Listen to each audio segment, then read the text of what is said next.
성경을 쭉 읽다 보면 이 본문 가지고는 우리 성도들에게 꼭 설교하고 싶다, 이런 마음이 드는 본문들이 있어요. 그런가 하면 또 반대로 어떤 본문은 이 본문 가지고 어떻게 설교하지?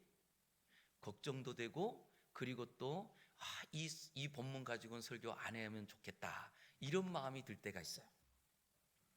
그런 본문 중에 하나가 오늘 읽은 본문입니다.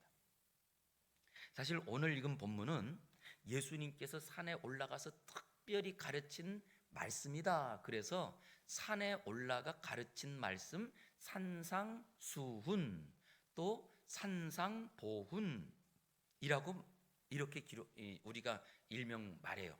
마태복음 우리가 5장을 읽었지만 5장, 6장, 7장 이 세 장을 가리키거든요. 그런데 여기에 담고 있는 내용들이 심령이 가난한 자가 복이 있다, 의를 위해서 박해받고 다른 사람들이 다 핍박할 때 복이 있다, 이런 말씀들이에요. 거기에는 또 겉옷을 달라고 하면 속옷까지 벗어주래요. 어떤 사람이 오리를 가라 하면 가자 그러면 십리까지 걸어가 주라는 거예요. 그런데 이런 내용을 가지고 목사가 설교한다는 게 굉장히 부담인 거예요. 왜냐? 내가 그렇게 살기 힘들거든. 사실 설교자로서 제일 힘든 자리가 이 말씀에 대한 것을 나도 지키지 못하겠는데 그걸 우리 성도들에게 이것을 지킵시다 라고 할 때 얼마나 부담이겠어요. 그죠? 그래서 진짜 제일 좋은 설교는요, 목사가 막 신바람 나는 설교는 어떤 설교냐 하면 이 말씀을 읽으면서 내가 은혜 받고, 그리고 이 말씀을 다 그냥 내가 은혜 받은 게 있으면 이거는 막 전하고 싶은 거예요. 그런데 오늘 본문은 사실 좀 그렇지 못했었습니다. 그래서 이 본문 가지고 설교를 제가 못했었어요. 그러다가 2005년도에 그때부터 제가 이제 이 박사과정을 공부하면서 박사 이 코스속 마치고 논문 준비를 하면서 논문을 어떤 논문을 쓸까? 그래서 신약 성경 중에 예수님의 비유를 가지고 논문을 써야지 했는데, 비유 중에 제일 마지막 우리에게 주신 비유가 마지막 마태복음 24장 끝부분부터 25장까지에 있는 마지막 때 일어날 일을 말씀하시고 주신 비유예요. 그래서 이걸 가지고 논문을 썼거든요. 그랬더니 그 본문을 이해를 하려면 마태복음 전체를 알아야 이 본문을 이해가 되는 거예요. 그 중에 마태복음은 구조가 돼 있어서 구조로 이렇게 짝을 이루고 있어서 그 뒷부분을 이해를 하려면 요것과 같은 앞부분에서 주셨던 말씀을 이해해야지만 이게 나오는 거예요. 그랬더니 그 앞부분이 바로 마태복음 5장, 6장, 7장의 산상수훈이었어요. 그래서 논문을 쓰려고 하다 보니까 이 본문을 더 많이 책도 읽고 연구를 하게 됐죠. 그랬더니요, 내가 지금까지 이 본문을 오해하고 있었던 거예요. 그랬더니 그 오해는 무엇을 만드느냐? 착각을 만들고, 착각은 노망의 지름길이라고. 그것처럼 이 본문에 대해서 설교하는 것을 부담스러워하는 목사가 됐던 거예요. 그런데 이 본문을 확 깨닫고 나니까요, 얼마나 여기에 담겨있는 은혜가 큰지. 그래서 정말 제가 마태복음 마지막 그 종말 비유를 썼지만 저에게 큰 은혜는 이 앞부분에서 제게 받은 은혜가 컸던 거예요. 저는 그래서 이제 2023년을 시작하면서 코로나로 인해서 우리의 신앙과 우리의 삶들이 좀 위축되었고 제약받던 자리에서 저는 목사에게 주셨던 은혜가 우리 성도님들에게 그대로 임하여서 그 은혜의 삶을 살아갈 수 있도록 오늘 이 본문을 같이 나누고 싶습니다. 저는 기대합니다. 우리 모든 성도들이 목사가 받았던 은혜처럼 그 은혜로 행복하기를 주의 이름으로 축원합니다. 그랬더니 오늘 이 본문에 대한 이야기, 그랬더니요, 이 본문은 어떻게 시작되느냐? 예수님이 이 땅에 오셔서 이제 하나님 나라의 말씀을 증거하십니다. 그리고 말씀을 증거하는 사이에 사람들이 모이기 시작하는데 질병 걸린 사람들, 열병이 걸리고 이 질병을 고쳐주세요. 아니 그뿐만 아니라 귀신 들린 사람도, 요즘으로 말하면 정신질환이죠, 정신질환도 고쳐주세요. 그랬더니 사람들이요, 소문이 얼마나 빠른지 점점점 몰려들기 시작하는데, 그렇게 몰려든 사람들이 얼마였느냐? 자, 마태복음 4장 24절 우리가 읽은 본문 앞인데요. 그의 소문이 온 수리에 퍼진지라 사람들이 모든 누구를요? 앓는 자, 즉 각종 병에 걸려서 고통당하는 자, 귀신 들린 자, 간질하는 자, 중풍병자를 데려오니 그들을 어떻게 했대요? 고치시더라. 할렐루야. 그 당시에 이 지금 여기 기록되고 있는 이 질병들은요, 그 당시에는 불치병이에요. 이건 못 고치는 병. 그런데 지금 예수님의 그 소문을 듣고 찾아오는데 고통당하며 이 고통이 해결되지 않아서 이 고통에 대한 것은 먼저 두통이 계속 있고, 그리고 또한 우리가 어떤 자리에 뭐 통증 클리닉까지만 이게 해결되지 않는 고통부터 귀신 들린 자, 간질하는 자, 중풍병자를 데려오는데 데려올 때마다 다 고치는 거예요. 할렐루야. 이런 은혜가 오늘도 일어나기를 주의 이름으로 축복합니다. 얼마나 기대가 돼요. 그랬더니 여러분, 우리 교회 만약에 청평교회 가서 예배만 드리면 두통이 싹 사라져. 이런 소문이 쫙 청평에 퍼지기만 하면 어떨까요? 우리 교회가 지금보다 더 많이 오지 않을까요? 그런데 여기에 그 소문을 듣고 25절 보세요. 25절. 갈릴리와 데가볼리와 예루살렘과 유대와 요단강 건너편까지에 수많은 무리가 어떻게 했대요? 예수님을 따르더라. 할렐루야. 이렇게 많은 사람들이 예수님을 따라온 거예요.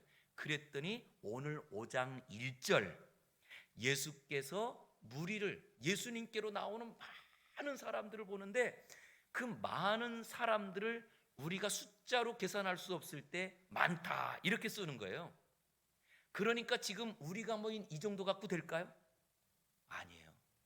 기본적으로 성경에 기록되고 있는 제일 예수님 당시의 기록 중에 많은 기록이 5,000명이에요. 5,000명. 그러면 기본 지금 여기 많다는 말은 5,000명보다 많은 숫자예요. 그런데 그 사람들이 예수님께로 다 나오는데 그때 5장 1절 예수님이 어디로 가세요? 산으로 올라가셔요. 산으로. 그런데 여기서 이제 그 사람들 보면서 산으로 다 올라가잖아요, 지금. 그런데 올라가서 예수님이 어떻게 하셨대요?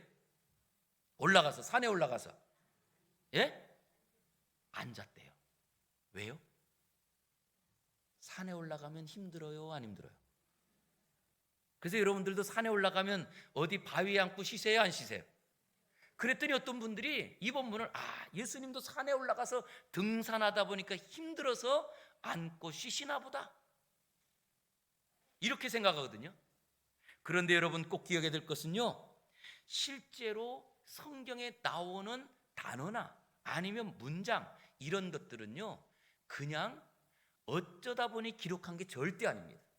성경은 하나님의 감동으로, 그래서 우리 모든 인류의 이 성경을 통하여서 이 땅에 있는 모든 사람들 누구든지 하나님을 알고 하나님의 은혜를 누리기 위해서 주신 선물이기 때문에 여기는요 한 단어 한 문장도 우리가 그냥 헛으로 지나갈 본문이 없어요. 그리고 보았더니 예수님이 어떻게 하시느냐, 그 산 위에 올라가서 앉으시고 무엇 하셨대요? 쉬셨더라. 이렇게 말하지 않고 5장 2절에 앉아서 무엇 했대요? 입을 열어 가르쳐 이르시되, 이렇게 말씀하셔요. 그러면 우리가 지금 절로 끊어가지고 1절 보고 2절 봤지만 실제로는 연결되는 겁니다. 많은 사람들이 찾아올 때 예수님이 그 사람들을 보면서 산으로 올라간 거예요. 높은 곳으로 올라갔어요. 그리고 높은 곳에 올라가서 그곳에서 앉아서 가르쳤다는 거예요. 이게 좀 이게 좀 사람들이 많이 오면 그러면 어떻게 해야 돼요? 내가 좀 높은 곳에 올라가서도 앉으면 안 되고 서야 되지 않을까요? 그래야 다 보이니까. 그래서 지금 여기에서도 제가 강대상이 여러분들보다 높은 데 있는데도 또 서서 이렇게 있잖아요. 그래도 뭐 그렇게 잘 보이지는 않은 것 같아요, 키가 작아서. 근데 그래요. 그런데 거꾸로 예수님은 우리보다 훨씬 많은 몇십 배 많은 사람들이 몰려오는 자리에 산으로 올라가서 앉았대요. 왜요? 우린 여기서부터 이제 왜요? 그랬더니 이유가 있는 거예요. 앉은 이유가. 고대 사회에서 예수님 당시에는요 이 권세를 갖고 있고 그 권세를 가지고 다른 사람들에게 이 나라를 통치하는 왕, 그럴 때 왕도 반드시 나라를 치리할 때, 나라의 중요한 것을 결정할 때는 반드시 자기의 왕좌에 앉아서 명령도 하고 결정도 하고 다스립니다. 이것은 왕뿐만 아니라 하나님의 말씀을 전하는 그 당시에 선생님들을 랍비라고 했거든요. 그런데 랍비들도 하나님의 말씀을 전할 때는 반드시 의자에 앉고 가르쳤어요. 왜일까라고 했더니 의자에 앉는 사람이 어른인 거예요. 그랬더니 여러분, 오늘 우리가 예배를 드리는 자리에 누가 어른이에요? 예? 여러분이 어르신이고 목사는 종인 거예요. 서 있으니까. 그게 고대 예수님 당시의 문화예요. 그러게 예수님께서 산 위에 올라가서 앉으셨다, 그리고 말씀을 가르치셨다, 이 말씀은 지금 예수님께서 그 하나님의 권세를 가지고, 하나님의 그 놀라운 권위를 가지고 지금 이 모든 사람들에게 가르치기 시작했다, 이 말씀이에요.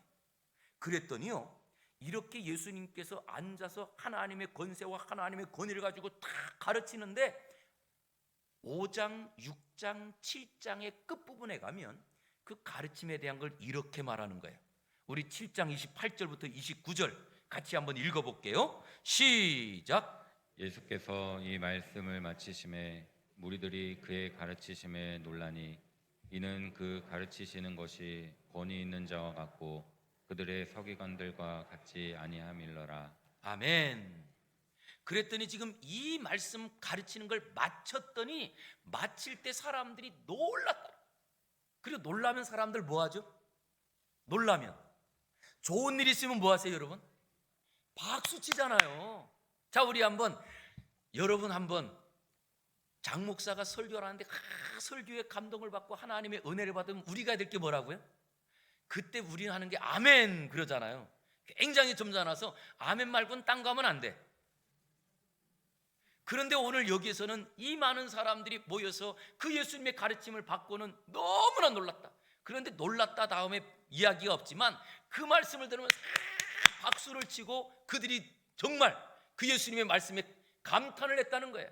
그런데 그 감탄한 것이 왜 그러냐 그랬더니 이유를 이렇게 말합니다. 이는 그 가르치는 것이 권세 있는 자, 여기서 권세는 왕과 같고, 그리고 그 하나님의 말씀을 풀어서 이것을 이건 이 말씀이야 라고 말하는 그 당시 최고의 권위자 같고 일반 서기관들하고는 비교할 수 없었더라.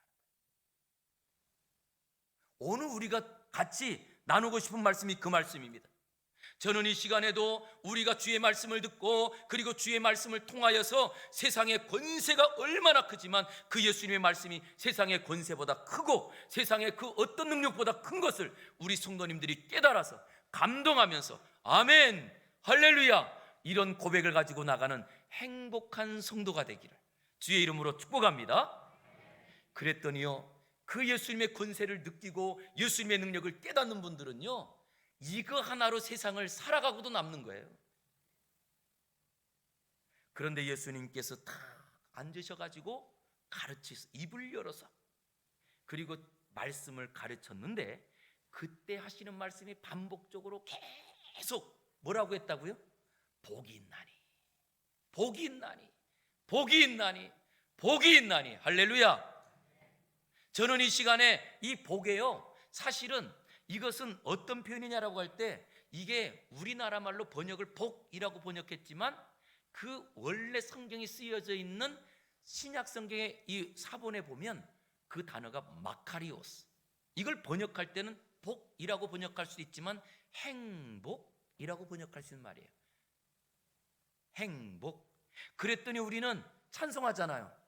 이것이 행복, 행복이라오. 세상은 알 수 없는 그 하나님의 행복이라는 거예요. 그랬더니 여러분, 무엇이 행복인가요? 아니, 그 어떤 그 가사를 쓴 사람의 그 이야기가 아니고 내 인생 가운데 행복은 뭐죠? 그랬더니 내 인생 행복은 이것이 행복입니다. 공부를 열심히 해서 좋은 성적 얻어가지고 좋은 대학 가는 것이 이것이 행복이요. 아니 우리가 또 내가 좋은 실력으로 그래서 좋은 대학에, 아니 이제는 직장에 들어가는 이것이 행복이요. 아니 직장에서도 또 어려운 시험에 합격을 해가지고 통과를 해서 내가 승진할 때 이것이 행복이라고, 아닌가요? 아니에요? 아니 왜 저만 그런 것처럼 그러세요? 저는 우리 모두가 이런 행복을 누리기를 원합니다. 그래서 올해에는 우리 위에 있는 문구처럼 생각하는 것이나 구하는 모든 것에 넘치도록 부어지시는 은혜가 있기를 주의 이름으로 축복합니다. 그랬더니 행복, 세상 사람들의 행복은 내가 돈을 많이 벌고 건강하고 그리고 내 뜻하는 바를 이룰 때 이것이 행복입니다, 이렇게 말하거든요. 그런데 마카리오스, 예수님께서 말씀하신 마카리오스라고 하는 이 말은요, 어떤 행복이냐, 우리가 노력하고 내가 힘써서 얻을 수 있는 행복이 아니라는 거예요. 그건 행복이 아니라는 거예요. 복이 아니라는 거예요. 마카리오스, 이 복은 하늘에서 하나님께서 우리에게 부어주시는 복, 이거라는 거예요. 하늘에서 하나님이 부어주시는 복. 그랬더니 이거를요, 원래 마카리오스라고 하는 이 단어는 그 당시 쓰고 있던 언어가 로마가 지배하면서 헬라어를 쓰게 해서 다 헬라어로 기록이 되어 있는데, 원래 유대인, 이 이스라엘 사람들이 쓰던 언어는 따로 있었어요. 히브리어. 그런데 히브리어를 가지고 기록한 성경이 구약 성경인데, 구약 성경을 헬라어로 번역할 때 구약 성경에 있는 어떤 단어를 마카리오스라고 번역을 해요. 그런데 마카리오스라고 번역되는 그 원래 이스라엘 사람들이 쓰는 언어는 무엇이냐라고 했더니 아슈레이라고 하는, 아슈레이. 이게 여러분들이 잘 아는 이야기예요. 아슈레이라고 하는 단어가 어디 있냐 하면 시편 1편 1절 시작. 딴 건 몰라도 돼, 복 있는 사람은. 여기 복이라고 하는 이 말이 아슈레이. 그런데 이 아슈레이라고 하는 이 복을요, 더 정확하게 성경으로 설명한 성경 구절이 있어요. 그게 바로 신명기 33장 29절이에요. 우리 한번 읽어볼게요. 시작. 이스라엘이여 너는 행복한 사람이로다. 여호와의 구원을 너같이 얻은 백성이 누구냐? 그는 너를 돕는 방패시요 내 영광의 칼이시로다. 내 대적이 내게 복종하리니 내가 그들의 높은 곳을 밟으리로다. 아멘. 여기서 지금 쓰고 있는 이 말은 바로 이스라엘 사람들아, 너희는 정말 행복하도다. 왜냐? 하나님께서 너의 구원이 되시니, 하나님께서 너를 도와주시니, 하나님께서 너를 돕는 방패요 영광의 칼이요 어떤 대적이 쳐들어온다 할지라도 그들을 다 짓밟고 높은 곳에 승리하게 하시니 너희는 행복자로다. 할렐루야. 이런 이야기거든요. 그랬더니 이스라엘 사람들이 싸움을 잘해서 이겼을까요? 아니에요. 하나님이 이기게 하시니, 하나님이 도와주시니, 하나님이 방패가 되시고 하나님이 영광의 칼이 되시니 이기더라는 거예요. 이것이 오늘 예수님께서 말씀하신 바로 그 복이에요. 마카리오스. 바로 예수님께서도 마카리오스라고 말하지 않았어요. 아슈레이, 복 있는 사람은 여호와가 너의 구원이로다. 여호와께서 너에게 은혜를 베풀어 주시고 여호와께서 모든 삶에 막아주시고, 그래서 이 복을 누린다는 거예요. 저는 다시 한번 우리 모든 성도님들 삶 가운데 우리는 연약하고 우리는 내가 봐도 부족하여 하나님의 복을 받을 수도 없고 세상에서도 이런 복을 누릴 수 없다 할지라도 하나님이 부어주시기만 하면 이 복을 막을 사람이 어디 있나요? 그 복을 누리는 저와 여러분 되기를 주의 이름으로 축복합니다. 그랬더니요, 이런 복을 받으면 좋겠잖아요. 그런데 구약 성경에는 복이라는 단어가 2개예요. 지금 우리가 먼저 앞에서 보았던 것은 아슈레이라고 하는 복이지만 또 하나의 복도 여러분들이 잘 아는 성경이에요. 창세기 12장에 하나님께서 아브라함을 부르실 때 그때 아브라함아 너의 본토 친척 내 아버지 집을 떠나라 그러면서 내가 너로 큰 민족을 이루어 내가 복이 될지라. 근데 이 복이라는 단어는 이거는 다른 말을 써요. 바라크라는 단어를 써요. 바라크. 그랬더니 바라크라고 하는 단어는 아까 아슈레이는 하늘에서 하나님이 부어주시는 복이잖아요. 그런데 바라크는 우리 사람이 하나님께 복을 비는 내용이에요. 사람이 복을 하나님께. 그럼 여러분, 이게 무슨 말이죠? 우리가 하나님께 복을 빌고 하나님 잘 되라고 우리가 뭘가 복을 빌 수 있나요? 그랬더니 네, 이걸 잘했던 사람이 다윗인데요. 다윗이 시편에 보니까 내 영혼아 여호와를 송축하라. 내 속에 있는 모든 것들아 여호와를 송축하라. 이 송축이라는 말이에요. 하나님을 높이는 거예요. 지금도 우리가 하는 일입니다. 찬양대에서 하고 그래서 우리가 무엇으로 하죠? 찬양 가운데 우리 늘 예배 드릴 때마다 주일 예배 때 처음 부르는 찬송, 만복의 근원 하나님. 이게 우리가 하나님을 높이는 거잖아요. 그것도 모든 복의 근원이, 모든 복의 뿌리가 하나님께만 있습니다. 그리고 우리가 하나님을 높이는 거잖아요. 이게 바로 바락라고 하는 말이에요. 우리가 하나님을 높이는 거예요. 그런데 놀라운 것은요, 우리가 하나님을 높일수록 하나님이 높아질 수 있을까요? 하나님은 최고 높은 데 계신 분이세요. 우리가 아무리 높여도요, 그 하나님이 거기서 또 못 올라가요. 그러면 하나님을 더 높이려면 어떻게 해야 될까? 내가 낮아져야 돼요. 그래서 키 작은 분들이요 행복한 줄 아시기 바랍니다. 근데 키 작은 분보다 더 낮아지는 방법이 하나 있습니다. 내가 엎드리면 됩니다. 내가 엎드리면 돼요. 그래서 바라크라고 하는 이 단어는요, 내가 하나님께 복을 빈다, 복이라는 단어지만 또 다른 번역이 무릎 꿇다라고 번역할 수 있는 말이에요. 언제 우리가 하나님을 높일 수 있느냐라고 했더니 참 신기한 것은 우리 성도님들 솔직하게 언제 진짜 하나님만 계셔야 삽니다. 하나님 없이는 내가 살아갈 수 없습니다. 언제 이런 고백하죠? 우리가 더 낮아지고 내 힘으로 세상에서 살아갈 수 없고 더 이상 내가 이제는 이 땅에서 살아갈 수 없을 그때에 우리가 이런 고백하잖아요. 거기에 하나님께서 복을 부어주시더라. 할렐루야. 이런 이야기예요. 그래서 우리 예배당에 올라오시는 분들은요 간절해야 돼요. 내가 하나님의 은혜가 없으면 살아갈 수 없고 나는 하나님 앞에 어린아이입니다. 그리고 우리가 겸손해야 되는 거예요. 왜냐? 거기에 하나님께서 복을 부어주시는데 그 복을 하나님께서 언제요? 이게 우리가 볼 때 그랬더니 아주 분명해지는 논리, 원칙이잖아요. 제가 중학교 때 제일 못한 과목이 하나 있었는데 그 과목이 뭔지 아세요? 전에 제가 말씀드렸어요. 수학. 중학교 2학년 1학기 기말고사 성적이 43점. 수학을 제일 못했어요. 그러다 이제 고등학교를 탁 가는 순간 우리 1학년 담임 선생님이 수학 선생님이셨는데 이 선생님이 되게 무서워요. 그러니 제 마음 가운데 어떤 생각이 들었느냐, 내가 다른 과목은 못해도 수학만큼은 내가 잘해서 선생님에게 칭찬받고 싶다, 이 마음이 들더라고요. 그래서 제가 뭐 한 줄 아세요? 그래서 한 일이 있습니다. 수학 1이라고 하는 책에 네모 박스 안에 들어있는 공식이 있어요. 1학년 입학하기 전에 수학 1에 있는 공식을, 네모 안에 있는 공식을 그냥 다 외웠어요.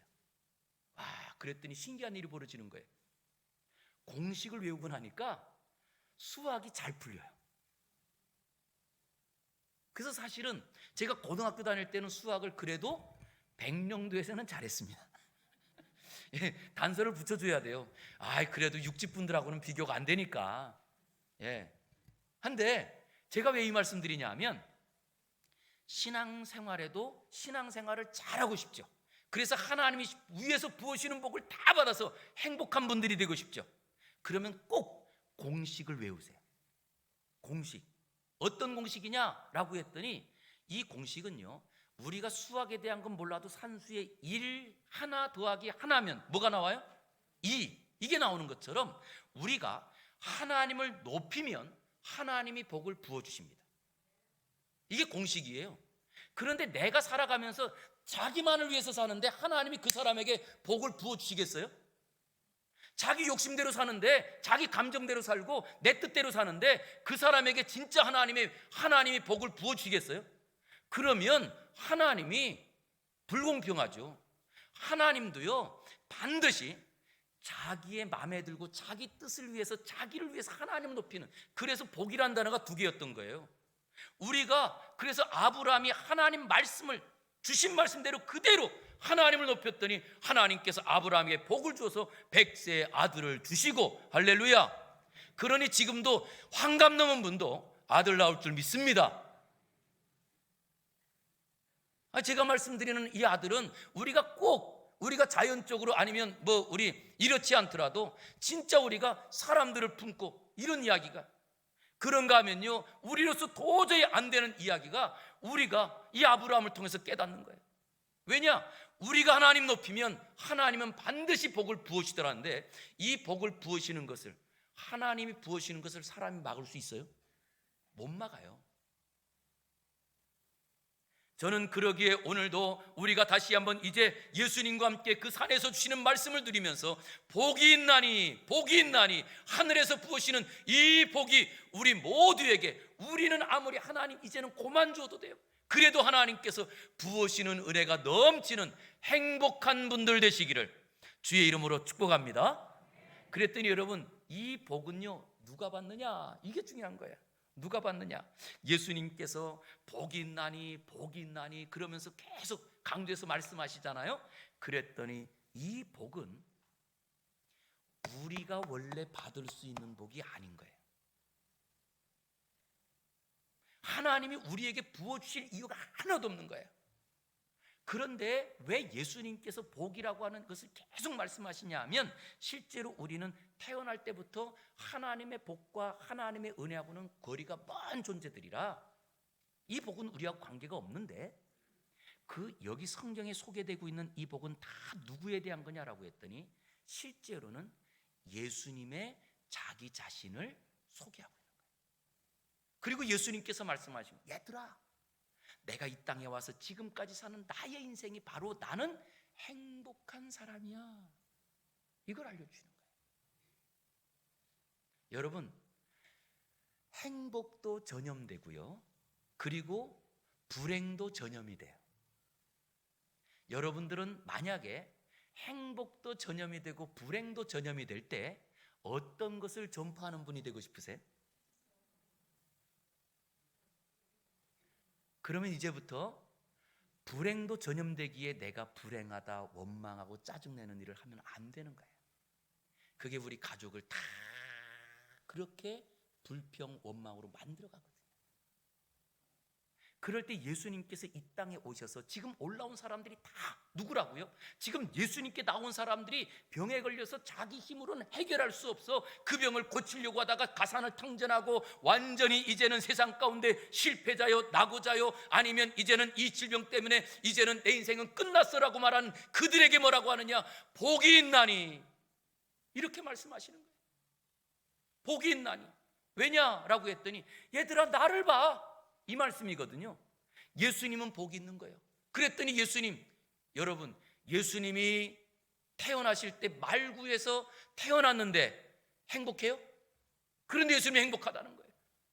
아니, 예수님께서 또 태어나가지고 이제 눈을 뜨고 그리고 어린 시절 보니까 학교도 못 갈 정도로 어려운 집안에 아버지가 목수라 아주 조그말 때부터 아버지를 따라가가지고 집짓일을 하고 그러고 살았는데 행복해요? 그런데 행복하다는 거예요. 그리고 그것을 우리에게 지금 기록하면서 오늘 우리에게 알려줍니다. 그러기에 이 지금 산상순에 우리에게 8가지 이 복은요, 예수님의 초상화예요.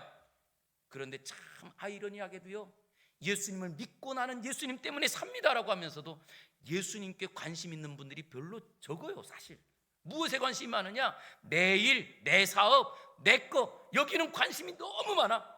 그런데 예수님께는 관심이 없는 거예요. 저는 그래서 이제 오늘부터 해서 앞으로 8주간 동안 예수님께 관심을 갖자는 거예요. 왜냐? 그분은 행복한 분이거든요. 그리고 그분을 우리가 알면 알수록 그 예수님의 행복이 나의 행복이 됩니다. 저는 그래서 우리가 이 8주 동안에 예수님께서 행복한 사람이 이런 사람인데 바로 나니라 라고 하셨던 그 예수님의 모습을 우리가 하나하나를 발견하면서 예수님의 행복이 나의 행복되고, 그리고 우리가 이 땅에서 이제는 그 행복을 가지고 세상의 그 어떤 것도 막을 수 없는 하나님이 부으시는 이 행복 안에서 질병이 찾아와도 행복하고, 물질이 좀 없어도 행복하고, 다른 사람들이 오해를 해도 행복하고, 이 행복하게 해서 사는 저와 여러분 다 되기를 주의 이름으로 축복합니다. 기도하겠습니다. 거룩하신 아버지 하나님, 감사합니다. 오늘도 우리에게 예수님의 행복이 나의 행복되도록 우리를 불러 하나님의 권세를 가지고 말씀하셨사오니, 주여, 세상에서 우리에게 알려주는 행복이 아니라 지금까지 알지 못했던 하나님의 그 복을 누리며 이 땅에서 하나님의 은혜로 행복한 우리 모두가 되게 하여 주시옵소서. 예수님의 그 복이 우리의 행복되길 원하옵고 예수님 이름으로 기도 올리옵나이다. 아멘.